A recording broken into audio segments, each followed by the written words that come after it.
Hey folks, QuickTime Gamer here. Well, Batman Arkham Knight has released a couple of new screenshots from the game. This is all in-game footage and it looks really good. And as you can see, the city is absolutely gorgeous and it's huge. It's so big. They said already that it's going to be 5 times bigger than what's been previously shown in Arkham City. And just by looking at this magnificent screenshot, you can tell it's really big.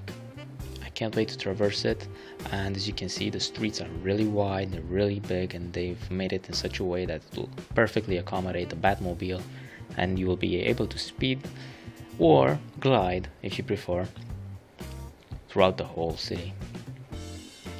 Now, a couple of important parts of this picture, you can see a couple of famous buildings that have appeared in, say, Arkham Origins, in City, like the Sionis building. You'll see the Gotham City Police Department building, which if you played Origins, you can travel to it. I believe there's the clock tower where Oracle will be sitting. There's the Wayne building up ahead in the upper left corner. It appears to be the shipyard, but I'm not sure. But it looks like it could be. I'm not sure again. It could be the shipyard. We finally get to see Oracle's face, and she looks a bit old, I guess. I think she looks around maybe late 30s, early 40s. I'm not sure. Again, I am not sure. We get a better look at the Riddler, Batman in action, and much more. Penguin honestly looks really old and really beat up. In City, he didn't look nearly as old. And the action in Arkham Knight takes place about a year after the action in City. And from what's been said, what's been announced, this will be the final game from the Arkham trilogy, well, rather the Rocksteady trilogy, because Origins has not been made by Rocksteady. It's actually from Warner Brothers, and it's a nice take. I enjoyed it, but it didn't bring that much new and innovating things to the table.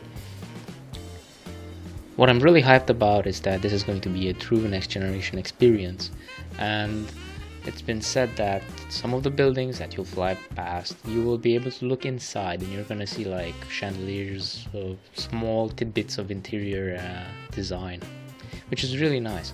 You're gonna be able to ride along in the Batmobile, if you choose, of course.